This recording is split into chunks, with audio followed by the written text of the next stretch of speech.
हमारे खुदा के पाक कलाम में, हमारे पवित्र शास्त्र में, हमारे प्रभु के वचन में पत्थरों का बड़ा जिक्र है। बोलिए पत्थर। हाँ, काश मैं लेके आता आज, बट ठीक है। सुनिए, आप जानते हो जो नदी अदन की वाटिका से निकलती थी, आपको पता है ना, अदन की वाटिका में एक नदी भी थी जो 4 भागों में घूमती थी। एक हवीला भी है, मतलब वहां पर एक नेम है हवीला। आप जानते हो उस नदी में से जो पानी था उसमें से क्या निकलता था? वहां पर लिखा है सुलेमानी पत्थर, और लिखा था वहां पर चोखा सोना निकलता था। प्रभु का धन्यवाद, ये नदी हमें नहीं पता है कहां है, नहीं तो हम इस नदी के अंदर ही जाके बैठे रहते। है ना? कहिए प्रभु का धन्यवाद। बाइबल बताती है उस नदी में से सुलेमानी पत्थर निकलते थे। बाइबल में यहां पर पत्थर का जिक्र है। उसके बाद आप आगे पढ़ेंगे तो आपको याकूब की कहानी मिलेगी कि याकूब ने एक जगह पर पत्थर का तकिया बना के वो उस पर सोया था। बोलिए पत्थर का तकिया। हाँ, आप उसके बाद आगे और पढ़ेंगे तो आपको पता चलेगा कि मूसा ने परमेश्वर की 10 आज्ञाएं 1-2 पत्थरों पर लिखी थी। राइट? आप उसके और आगे जाएंगे तो आपको पता चलेगा कि कैसे दाऊद ने गोलियत को मारने के लिए 5 पत्थर लिए थे। हाँ ब्रदर, बिल्कुल। आप और आगे पढ़ेंगे तो आपको पता चलेगा कि यीशु मसीह को शैतान ने कहा पत्थर को रोटी बना। हाँ बिल्कुल। आप और आगे पढ़ेंगे, आपको पता चलेगा यीशु ने पतरस से कहा तू चट्टान है, तेरा तू पत्थर है। एक्चुअली वहां पर स्टोन मतलब जिक्र किया गया। आप और आगे पढ़ेंगे, आपको पता चलेगा हम विश्वासियों को प्रभु ने कहा है तुम परमेश्वर के जीवित पत्थर हो। आमीन। यूहन्ना बपतिस्मा दाता ने यहूदियों से कहा यह न सोचो कि हम इब्राहिम की संतान हैं, परमेश्वर पत्थरों से अपनी संतान पैदा कर सकता है। आप जानते हो यीशु ने नए नियम में कहा तुम चुप रहोगे पत्थर चिल्ला उठेंगे। आज पत्थर चिल्ला रहे हैं, है ना? आज देखिए पत्थरों में परमेश्वर ने जान डाली है। We are the living stone, Peter कहता है कि तुम उसके जीवित पत्थर कहलाए जाते हो।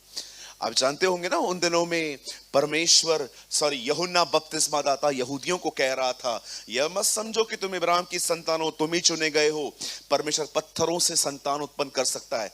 कहिए यूहन्ना ने आपका जिक्र किया है। बाजू वाले को कहिए, हाँ बोलो आपका नाम लिखा है वहां। हाँ, हम पत्थर ही तो थे, कितना कुछ करते थे, फील नहीं होता था कि हम गलत हैं। लेकिन आज किसी से एक रूड बात करके दिखाओ, बात आज किसी को गाली देके दिखाओ, तुम्हें खुदा रात भर सोने नहीं देगा, नहीं सोने देगा। क्यों? क्योंकि पत्थरों में जान डाली गई है। आमीन। लेकिन आज जितने भी पत्थरों के बारे में मैंने आपसे बात की, मैं उनमें से किसी पत्थर के लिए बात नहीं करने वाला। मैंने कुछ और चूज किया है। खुदा ने मुझे एक वचन दिया है जो पत्थरों के बारे में ही है, लेकिन मैंने इस लिस्ट में उसको नहीं रखा है। क्या आप सब तैयार हैं?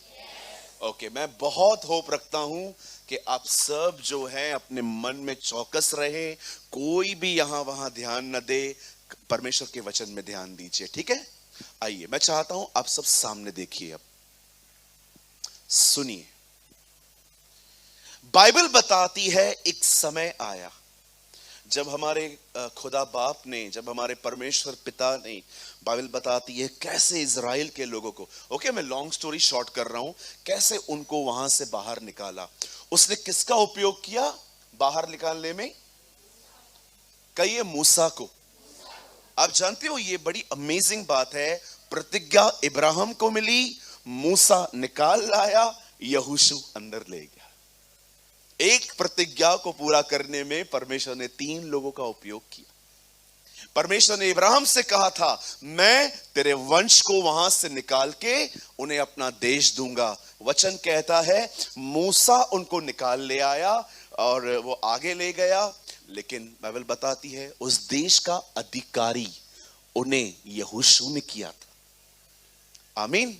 अब देखिए यहां पर क्या हुआ। बाइबल बताती है जब मूसा वहां से उन्हें निकालकर आगे बढ़ा, आप सभी जानते होंगे एक जगह पर जब मूसा की मौत हो गई, बोलिए मूसा की मौत हो गई।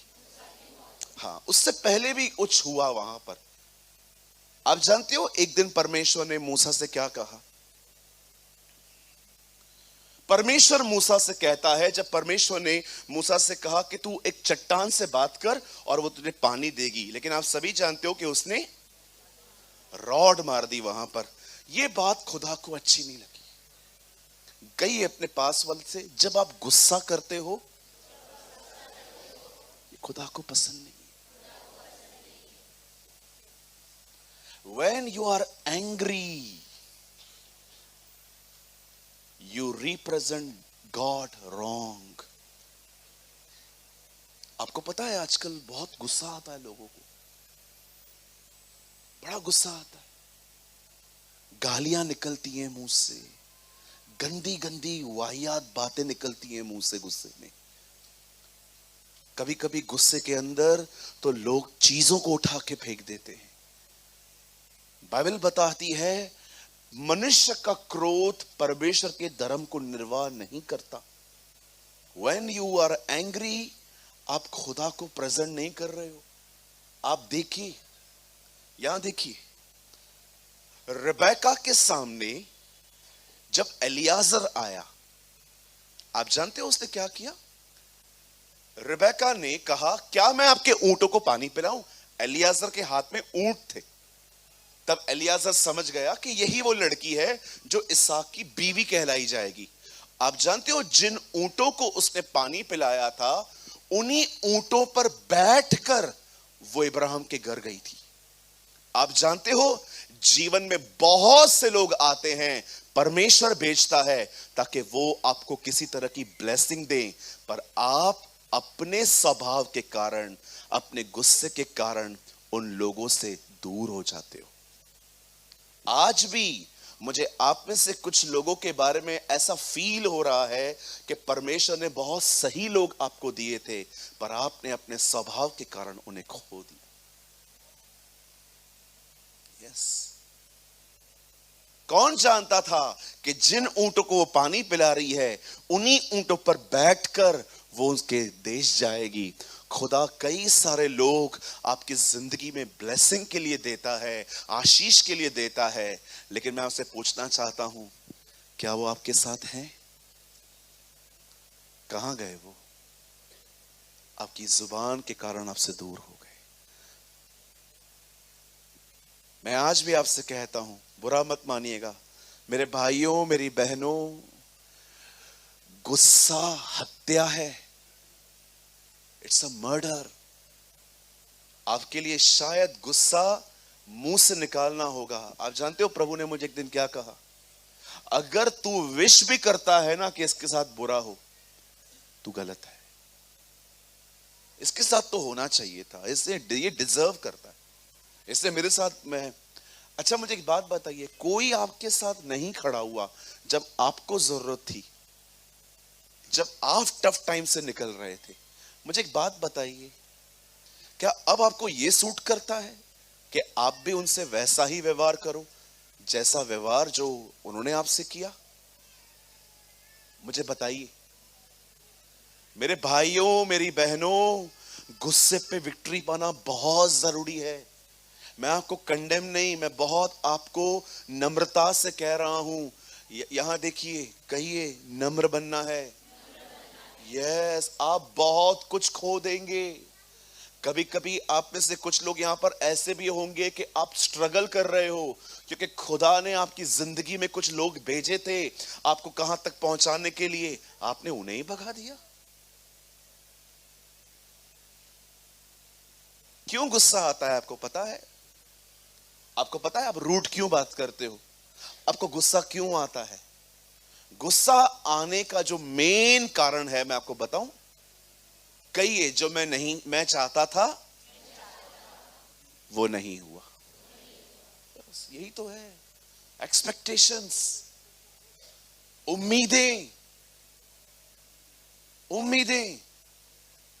मैं थोड़ा सा खुश रहता हूं, जानते हो क्यों? किसी से उम्मीद नहीं करता, किसी से नहीं। जितना हो सकता है खुद कर बेटा। जहां पर थक जाता है किसकी मदद ले ले, किसी की नहीं, कोई भी नहीं।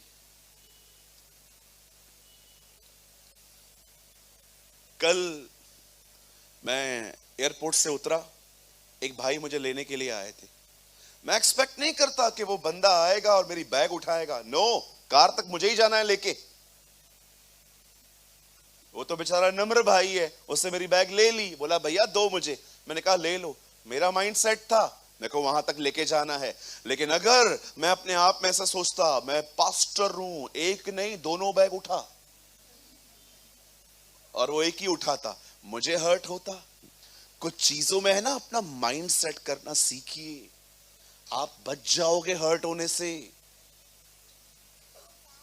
कितना एक्सपेक्ट करते हैं अपन लोगों से, मुझे हर चीज बताइए, मुझे हर चीज इत्तला कीजिए, मुझसे पूछ पूछ के करिए। आपको क्या लगता है जिंदगी में हर व्यक्ति आपके हिसाब से चलेगा? बहुत बार हम ये बात समझ नहीं पाते हैं कि आपको कोई परेशान नहीं करता, आपको परेशान करती हैं आपकी उम्मीदें। कहिए अपने पास वाले से, मुझसे थोड़ा कम उम्मीद किया कर। हाँ, उसको बोलो बहुत खुश रहना है तो बिल्कुल मत किया कर। बोला आपने? कुछ लोगों ने नहीं बोला है। आइए अब बोलिए, बोलिए बाजू वाले को, मुझसे थोड़ा कम उम्मीद किया कीजिए, और अगर खुश रहना है तो बिल्कुल मत किया कीजिए। Yes, amen. It's very simple. Listen to me, जीवन बहुत सरल है। सरल का मतलब समझते? सरल क्या है? इससे ये कहना उठ, कि ये कहना तेरे पाप क्षमा हुए। यीशु कहता है जितना इस व्यक्ति के पाप क्षमा करना आसान है, उतना ही इसे बेड से उठाना आसान है मेरे लिए। सरल, बोलिए सरल। जिंदगी बहुत सरल है। जानते हो क्यों? जितनी ताकत है खुद करो। जब थक जाओ और लगे कि अब सारी किडनियां फेल होने वाली हैं, तब किसी की मदद ले लो, आ जाओ। आप बिलीव कीजिए, आई प्रीच व्हाट आई प्रैक्टिस। आप कभी भी मुझे नहीं देखोगे किसी की शिकायतें। मेरे अंदर कोई शिकायत नहीं होती है। किसके लिए भाई? तेरे को जो करना है कर। आप मुझे बोलोगे ना 2 + 2 5, go enjoy, enjoy your life, go. मेरे को टाइम नहीं है, मैं एक एक चीज को मैं जितना हो सकता है मैं खुद करता हूं, इसलिए मैं हैप्पी रहता हूं। मैं बहुत धन्यवादी हूं उन लोगों का जो मेरा हाथ बटाते हैं। मुझे खुदा ने मेरे जिंदगी में बहुत सारे लोग जोड़े हैं जो मेरी मदद करते हैं। ब्रदर, मैं आपको बहुत बहुत धन्यवाद देता हूं। दीदी, मैं आपको बहुत बहुत धन्यवाद देता हूं। लेकिन मैं आपको बताना चाहता हूं, फिर भी मुझसे जितना होता है मैं खुद करता हूं। मैं आपको फिर से कहता हूं, नामान को इसलिए गुस्सा नहीं आया कि वो कोई बड़ा या कुछ और व्यक्ति था। नो, उसे गुस्सा इसलिए आया, एलीशा उसे मिलने क्यों नहीं आया? अरे यार, मैं इतना बड़ा व्यक्ति, मुझसे मिलने नहीं आता है। जाओ, मैं नहीं मानने वाला उसकी बात यर्दन के लिए, मैं जा रहा हूं वापस घर। तब एक बुद्धिमान व्यक्ति ने उसको शायद थोड़े हथौड़े मारे यहां पर। उसने कहा टिक टिक टिक, थोड़ा दिमाग खोल, 1 मिनट। हाँ, क्या हुआ? कहां जा रहा है? घर जा रहा हूं। क्यों? मुझे नहीं सुनना। क्या कुछ गलत कहा उससे तेरे को? सिर्फ यही तो कहा यर्दन में जाके डुबकी मार। हाँ ठीक है। आपके जिंदगी में अच्छे लोग जा रहे हैं ना, जाने दो, बुद्धिमानों को मत जाने दो। आप समझ रहे? बोलिए बुद्धिमान।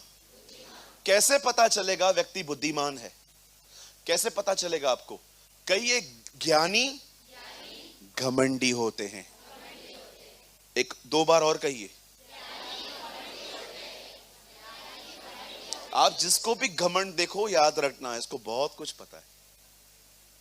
बुद्धिमान नम्र होते हैं।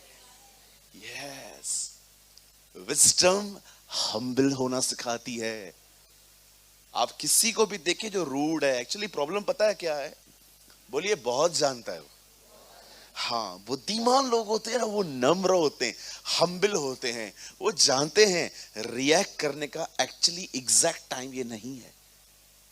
जब रिव्यू मीटिंग होगी तब बात करेंगे, अभी चुप करके जाओ। यस, जरा सोचिए अगर ये माइक बंद हो जाए और ये दोनों के अपने हाथ उठा लें, हमसे ना होवे। अरे मैं कहा जाऊं यार। सोचो अगर ये माइक बंद हो जाए और इन दोनों को मैं इशारे कर रहा हूं, माइक बंद है, ठीक है रुको, अब चालू करो, अब बात करो, बंद है, ठीक है रुको, अब देखो बंद है, ठीक है रुको, अब बंद बंद है, बंद है। और फिर दोनों खड़े हो गए, हम जा रहे हैं। कहां जा रहे हो? नहीं हो रहा ठीक, हम जा रहे हैं क्योंकि हमें पता है आप हमें मारोगे। नो, अब क्या करना है आपको पता है? इसको छोड़ देना है, थोड़ा आगे आना है, बात करनी है, लोगों को कहना है कान थोड़े बड़े करो। वेट वेट वेट, अब यहीं पर अगर मैं इन दोनों को, मैं दिनेश को बोलता हूं, दिनेश इन दोनों को पकड़ के यहां ला। दो चार बहनें जो लोकल ट्रेन में दूसरों को मारती हैं, आप भी आ जाइए।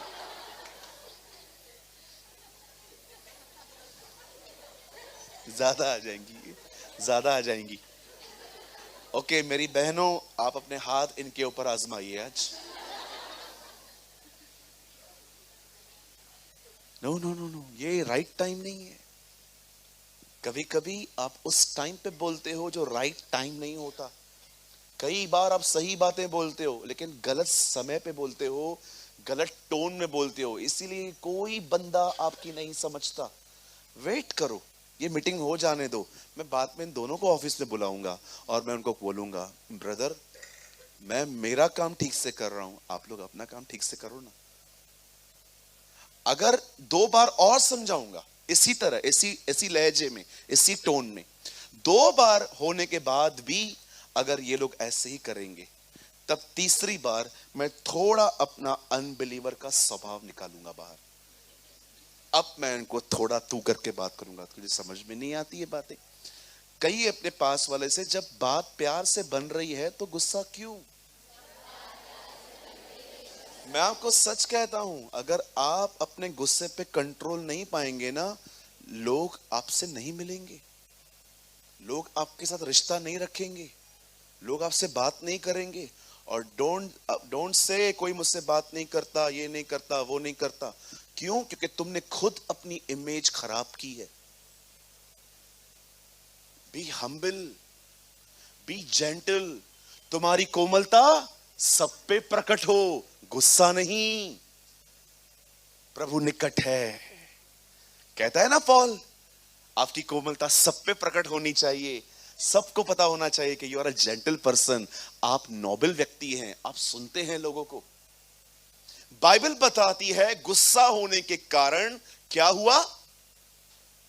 मूसा को प्रभु ने कहा अब तू कनान नहीं जाएगा, वो कनान के बॉर्डर पे ही मर गया।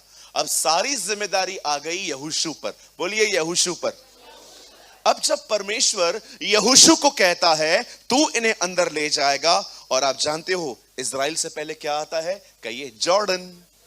यस, यर्दन आती है। अब यर्दन में क्या था? एक रिवर थी, बहुत फेमस रिवर है, हमारे प्रभु ने यहां पर बपतिस्मा लिया है, राइट। कोरहवंशी वहां पर गीत गाते थे बैठकर, मैं दरियाए यर्दन पर तेरे लिए गीत गाऊंगा, 42 साम्स में लिखा है। अब बाइबल बताती है कि एक रिवर आई और यहोशू यहां पर खड़ा था, और परमेश्वर यहोशू को कहता है तू यहां से निकल। अब बड़े ध्यान से सुनिए जो लोग यहां पर हैं, कोई भी यहां वहां ध्यान मत जाए, आराम से अपने स्थानों पर जल्दी से बैठकर इस कलाम को सुनिए। वचन कहता है जब यरदन नदी आई सारे लोग रुक गए। ये वो लोग हैं जो ऑलरेडी लाल समुंदर को दो भाग होते हुए देख कर आए थे, अब वो यहां पर पहुंच गए हैं और उनको वहां से वहां जाना है। अब सुनिए खुदा क्या कहता है। परमेश्वर यहोशू से कहता है, यहोशू सुन, याजकों को अलग कर, उनके कंधे पर वाचा का संदूक दे, और जैसे ही उनके पांव यरदन में डूबेंगे पानी रुक जाएगा। बाइबल बताती है जब वो वहां से पार हो रहे थे, जानते हो खुदा ने क्या कहा? उन्हें कहा सुनो, याजकों को अलग करो, उनके कंधों पे वाचा का संदूक दो, और जैसे तुम इस नदी में अपने पांव डालोगे इस नदी का पानी आना थम जाएगा, बंद हो जाएगा, सारे वो रास्ते सूख जाएंगे। और जानते हो उसके बाद प्रभु क्या कहते हैं प्रजा को? प्रभु कहता है सुनो, तुम्हारे और संदूक के बीच में 2000 हाथ का फासला होना चाहिए, 2000 हैंड्स, ताकि तुम दूर रहो और देखो जिस तरफ वो जा रहे हैं तुम भी उस तरफ जाओ। अब जानते हो हुआ क्या? 4 लोगों ने संदूक उठाया। वचन कहता है उन्होंने अपने पांव दरिया यरदन में डाले, और जैसे उनके पांव वहां पर गए, लिखा है यरदन का पानी थम गया। काश हम वहां पर होते। ओ रियल सेल्फीज तो वो होती है ना, रियल वीडियोस तो ये होते हैं जो रिकॉर्ड करने चाहिए। मैं कभी कभी सोचता हूं काश वो रिकॉर्ड हो पाता कि कैसे वो औरत अपना दरवाजा बंद करके ऑयल डालती जा रही थी और खुद ब खुद सब भरते जा रहे थे। काश ये चीजें रिकॉर्ड होती, हम देख पाते कि कैसे जार खुद ब खुद बढ़ रहे थे। What a miracles. the Bible says जैसे ही उन्होंने अपने पांव दरिया यरदन में डाल दिए, पानी थम गया और वो लोग वहां पर खड़े थे। तब यहोशू प्रजा को कहता है चलो, और वचन कहता है सारे इजरायली, औरतें, बच्चे, बूढ़े वहां से पार होते होते जा रहे थे, उस पानी को देखते जा रहे थे। और जानते हो उसके बाद सब बाहर निकलते हैं, तब परमेश्वर यहोशू को एक आज्ञा देता है, बोलता है अब एक काम कर। क्या प्रभु? इज़राइल के 12 गोत्रों में से हर गोत्र में एक व्यक्ति का चुनाव कर, और उन 12 लोगों को बोल दरियाए यरदन में वापस जाएं और वहां से 12 पत्थर निकालें। आपको पता है सब लोगों ने नीचे जाके वापस वहां से एक एक पत्थर लेकर अपने कंधे पे रखा होगा या हाथ में उठाया होगा। वचन कहता है वो लेकर आए। अब मैं सोच रहा था प्रभु आपने उन्हें 12 पत्थर उठाने के लिए क्यों कहे? आप जानते हो प्रभु ने उनको क्यों कहा कि इस रिवर में से 12 स्टोन्स निकाल लो? जानते हो क्यों? रीजन क्या है? Why Lord? बोलता है सुन, जब तुम्हारे बच्चे बड़े होंगे और तुमसे पूछेंगे कि ये 12 पत्थर क्या हैं, तब उन्हें ये बताना कि कैसे तुम्हारा परमेश्वर तुम्हें यरदन से निकाल लाया था, और ये उसका निशानी, ये उसका साइन है। सुनिए, मैं आपसे पूछना चाहता हूं क्यों परमेश्वर उन्हें उन पत्थरों को एक चिन्ह ठहराता है? सुनिए, बड़े ध्यान से सुनिए। परमेश्वर अपने आने वाले लोगों के माइंड को मेकअप कर रहा था। बोलिए मेकअप। आपको पता है वो उसके दिमाग को ट्रेन कर रहा था कि स्टार्टिंग से ही हमारे मन कैसे होने चाहिए। इन पत्थरों का नाता उनके मनों से था। परमेश्वर चाहता था कि बचपन से हर बच्चा मेरे उपकारों को याद कर करके बड़ा हो। यह उसका कारण था स्टार्टिंग से ही। आज आप देखिए, हमने बचपन से इतने कचरे किए हैं अपने जिंदगी में कि आज आप देखिए कई सारे काम तो हम छोड़ चुके हैं, लेकिन मेमोरी में आज भी बातें बैठी हुई हैं। कभी आपने सोचा प्रभु यीशु मसीह ने जब वो प्रभु भोज की रोटी खा रहा था, उसने क्या कहा? मेरे सिमरन के लिए यही करना। आप जानते हो उसका मतलब क्या है? अगर हमारे बच्चे जब बपतिस्मा ले लेते हैं बड़े होकर, और हम उनके साथ बैठ के प्रभु भोज की रोटी तोड़ रहे हैं, और वो हमसे पूछ रहे हैं, मम्मी पापा रोटी क्यों तोड़ रहे हो? ये रोटी हम इसलिए तोड़ रहे हैं, मैं तुझे बताना चाहती हूं, खुदावन यस्सु हमारे गुनाहों के लिए लकड़ी पे मरा था। आप जानते हो यीशु ने क्या कहा?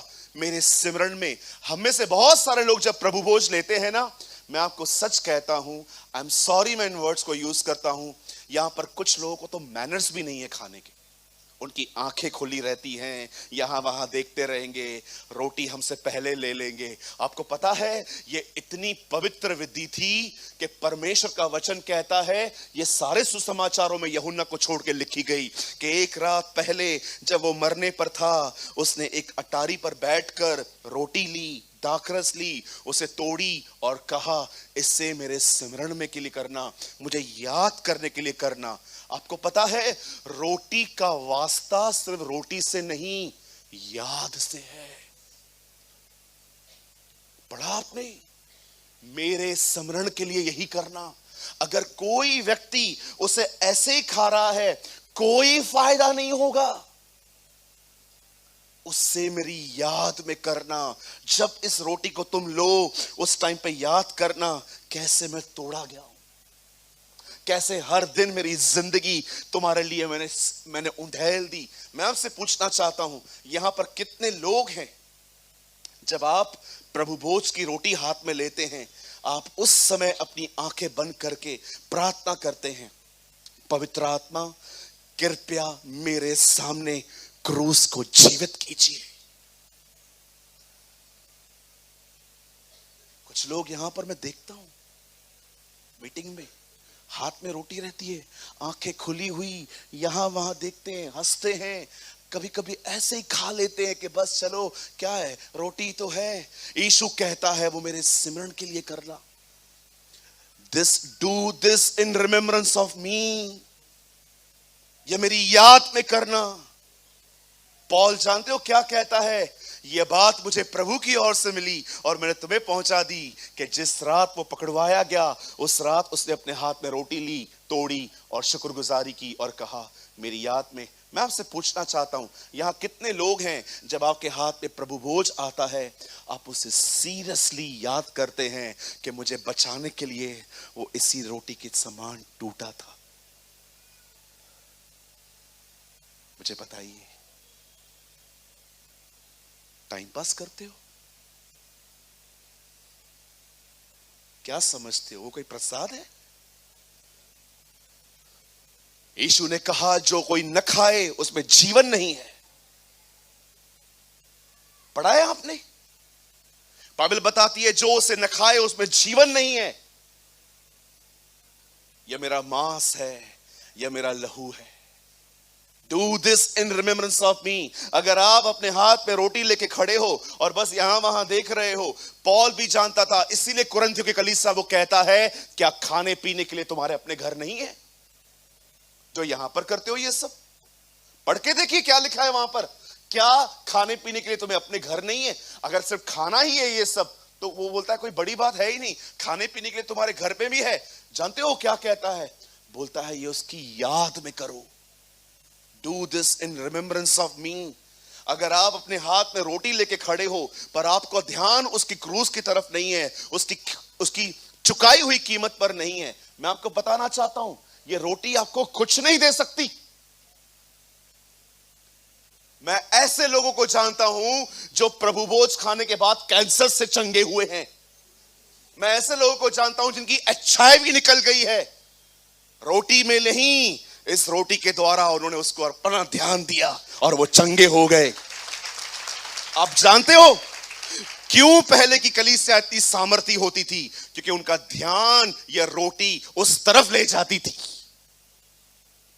वे प्रतिदिन आपस में मिलते थे, प्रार्थना करते थे, शिक्षा लेते थे। अमाल में लिखा है पढ़ के देखिए, बुक ऑफ एक्ट्स में, प्रेरितों के काम में लिखा हुआ है, वे प्रतिदिन आपस में मिलते थे, प्रभु भोज की रोटी तोड़ते थे।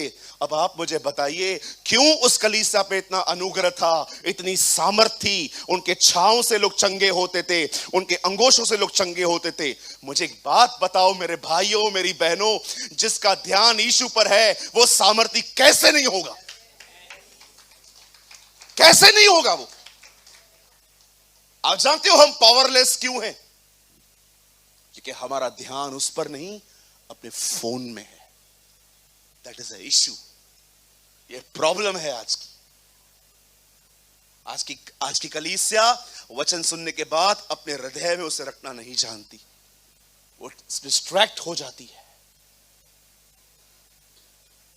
जब कभी तुम्हें ये पूछा जाए कि ये पत्थर कहां से आए, तो अपने बच्चों को सिखाना कि ये वही पत्थर हैं जो हम दरियाए यर्दन से निकाल के आए थे। आप जानते हो परमेश्वर क्या चाहता था? बचपन से हमारे जो बच्चे हैं वो पहले कार्टून्स नहीं देखें, वो पहले फोन चलाना नहीं जाने, वो पहले सब कुछ न लें, वो पहले परमेश्वर के उपकारों को याद करना सीखें। आप जानते हो ग्रैमस्टन के दोनों बच्चों को क्यों मारा गया था? I was in Orissa. उसके बच्चों को मारा गया था। किसी ने किसी से पूछा, अगर आप स्टेन को मारते तो बात अलग थी, आपने टिमोथी और दूसरे को क्यों मारा? पता है किसी ने क्या कहा? बोला वो जानते थे अगर ये मर गया, इसने अपने बच्चों को इतना ट्रेन करके रखा था कि वो जानते थे ये मरा, ये कंटिन्यू करेंगे। माय गॉड, इतने छोटे बच्चे। हमारे बच्चों की हालत देखिए आजकल, हाथ में नहीं आते हमारे।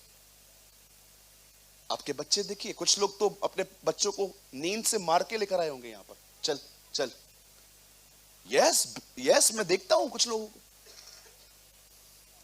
आपको पता है यूहन्ना बपतिस्मा दाता की सेवकाई क्या थी?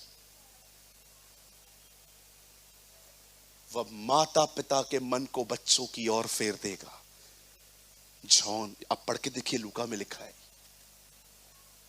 वह नबी एलिया की आत्मा में चलेगा, वो दाखरस कभी न पिएगा, उस पे छुरा कभी न चलेगा, और माता पिता के मन को बच्चों की ओर फेर देगा। इसका मतलब उसके प्रचार करने के बाद लोग अपने बच्चों पे भी ध्यान देंगे।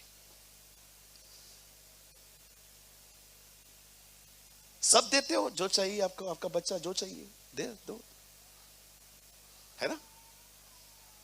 मैं आपसे पूछना चाहता हूं, यहां पर बात बच्चों की नहीं हो रही है। मूसा कहता है यह अवश्य है कि तुम अपने विषय में सचेत रहो। परमेश्वर सिर्फ पत्थर नहीं दे रहा था, आने वाली जनरेशन का माइंड रिन्यू कर रहा था कि उन्हें बचपन से पता हो कि ये क्या है। जब भी तुम आपस में मिलो और तुम्हारे बच्चे ये बात पूछें ये पत्थर कहां से आए, तो इसके बहाने तुम उन्हें पूरी कहानी बताना कि कैसे मैं तुम्हें निकाल लाया, कैसे मैं तुम्हें दरियाए यर्दन क्रॉस करके आया, ताकि बचपन से ही तुम्हारे बच्चे मुझे जान पाएं कि मैं उनका परमेश्वर यहोवा हूं। मैं आपसे पूछना चाहता हूं, आप में से कितने लोग हैं अपने घर के लोगों को सब सिखाते हैं, कभी कभी बताते हैं कि यीशु तेरे लिए मरा है, Jesus die for you on the cross. आप जानते हो जिंदगी जीने के लिए सिर्फ ऑयली फूड नहीं छोड़ना पड़ता। अच्छी बात है अगर आप एक हेल्थ कॉन्शियस व्यक्ति हो, एक्सरसाइज करते हो, ऑयली फूड नहीं खाते, आप बहुत सारी बातें करते हो, लेकिन याद रखिए जीवन में आगे बढ़ने के लिए, तंदुरुस्त रहने के लिए सही ख्याल भी चाहिए रहते हैं। अच्छी बात है if you are a healthy, अगर आप एक हेल्थ कॉन्शियस व्यक्ति हो, ब्रदर मैं ऑयली नहीं खाता, मैं ऑयली नहीं खाती, मैं ये नहीं करता, मैं एक्सरसाइज करती हूं, मैं ये करती हूं, मैं वो करती हूं, प्रेज द लॉर्ड, प्रभु आपको और बढ़ाए। लेकिन मुझे एक बात बताइए, आपकी तरह और भी बहुत सारे लोग सारा दिन जिम और इनमें लगे रहते थे, टाइम से पहले भी लोग मर जाते हैं। क्यों मर जाते हैं? क्योंकि उन्हें यह बात नहीं पता है कि जिंदगी जीने के लिए वो चाहिए जिसे जिंदगी दी है हमें। आप जानते हो 90 की दशक में एक जगह पर बिली ग्राहम ने कहा, तुम्हें वही बना सकता है जिससे तुम्हें पहले बनाया था। तुम्हें वही बना सकता है जिससे तुम्हें पहले बनाया था।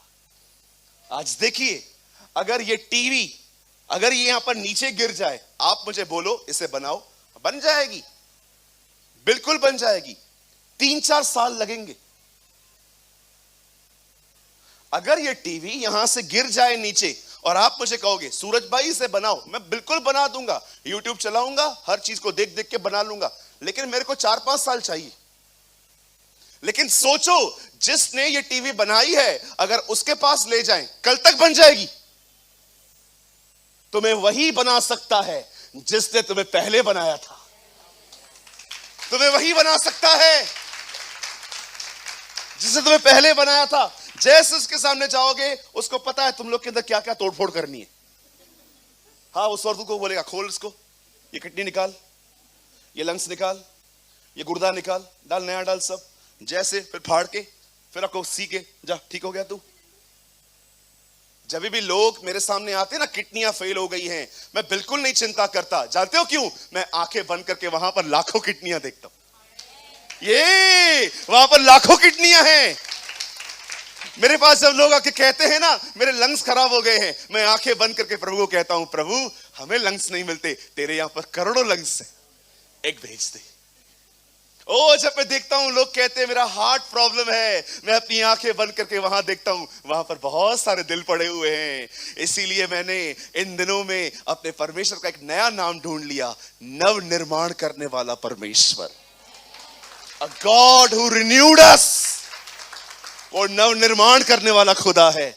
मैं आप में से हर बहन को कहना चाहता हूं, आज के बाद कोई भी आपके सामने आए और कहे मेरा ऑर्गन ये खराब हो गया है, मेरा ये खराब हो गया है, वो खराब हो गया है, ये मत देखो मैं कैसे कर सकता हूं, मैं तो खुद ही प्रार्थना नहीं करता हूं। नहीं, जब यीशु के सामने रोटी आई, मछली आई, इतने सारे लोग थे, मुझे लगता है उसने आसमान की तरफ देखा और कहा यहां नहीं है तो क्या हुआ, वहां तो बहुत मछलियां हैं, ये सेंड अस लॉर्ड।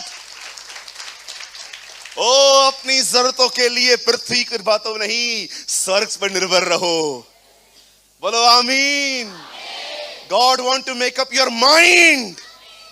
परमेश्वर तुम्हारे मनों को नया करना चाहता है, क्योंकि वो जानता है वो पत्थर नहीं थे, वो एक याद थी जो परमेश्वर इस्राएलियों को देना चाहता था। अच्छे से याद है हमें कितनों ने पैसे खाए हैं, अच्छों से याद है हमें कि किसने मेरे लिए क्या कहा था। कितने लोग हैं यहां पर जो खुदा के कलाम को याद रखते हैं, उसकी प्रतिज्ञाओं को याद करते हैं, उसके उपकारों को याद करते हैं, उसके साथ साथ चल चल के उसके व्यवहारों को याद करते हैं कि उसने आपसे कैसा प्रेम किया। एक दिन बाइबल बताती है, वचन कहता है, परमेश्वर इब्राहिम को कहता है चले आ, और वो अपना सब कुछ छोड़ के खुदा के पीछे पीछे चलना शुरू करता है। एक समय ऐसा आता है जब प्रभु उसे 100 साल की उम्र में बेटा देता है। बोलिए 100 साल, कहिए 100 साल। आप सोचो, अगर हमारे बीच में 100 साल का लड़का आदमी आए और हाथ में हो और वो उससे कहे, आपको कहे will you pray for this. Okay uncle, ये आपका पोता है, मेरा बेटा है। आपका बेटा है। आप देखिए, कभी कभी जब लोगों को कभी कभी 60 के बाद जब बच्चे होते हैं, हम उन्हें ऐसे देखते हैं जैसे उन्होंने हमसे मांगे थे। सोचो अगर हमारे बीच 60 का अगर एक आदमी आ जाए, कोई 60 का यहां है? नहीं, हाथ मत उठाना भैया, मेरा आज की मीटिंग में सब चला जाएगा, आपको लोग याद रखेंगे। सोचो अगर हमारे बीच में एक 60 साल का व्यक्ति आए और वो कहे ब्रदर एक खुशखबरी है। मुझे लगेगा ये कहेंगे कि मेरे बेटे को जॉब मिल गई, मेरा बेटा ये वो। हाँ अंकल बोलिए, क्या क्या है? मुझे बच्चा हुआ है। बच्चा हुआ है 2023 में? हाँ बच्चा हो गया। और पीछे से आंटी आ रही है, वो भी 60 की। आंटी ये कौन है? यही तो वो बच्चा है। हम लोग कुछ नहीं करेंगे, लेकिन हमारे दिमाग अंदर ही अंदर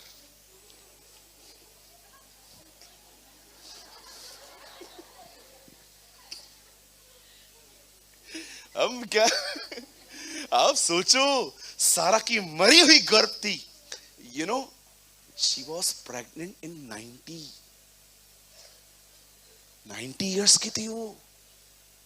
आपको पता है उसे बच्चा हुआ कैसे? एक्चुअली मैं आपको बताऊं हुआ कैसे। आप पढ़ के देखिए, इब्राहिम अबीमेलेक के घर में गया, वहां पर किसी औरत का बच्चा नहीं होता था। जब परमेश्वर ने कहा, जब अबीमेलेक ने कहा मेरे घर की औरतों के लिए प्रार्थना कर, और वो उनके लिए प्रार्थना कर रहा था कि इन्हें बच्चे हो, उधर सारा भी खड़ी थी। वो सेम अनॉइंटिंग जो उनके ऊपर आई थी, वो सेम अनॉइंटिंग सारा के ऊपर भी आई थी। उसके बाद लिखा है वो प्रेग्नेंट हुई। आप बिलीव कर सकते हैं, जो अभिषेक आप दूसरों के लिए मांगोगे ना, वो अभिषेक आप पे भी आएगा। Believe me, same anointing. एलिया का अभिषेक यूहन्ना पर था, इसीलिए ऊंट के रोम के वस्त्र पहनता था। उसका अभिषेक उसे उसकी तरह ही बना रहा था। आज अगर यूहन्ना बपतिस्मादाता को ये अभिषेक एलिया की तरह बना सकता है, तो यीशु का अभिषेक हमें यीशु की तरह क्यों नहीं बनाएगा? प्रेज़ द लॉर्ड, बोलो यीशु मसीह की।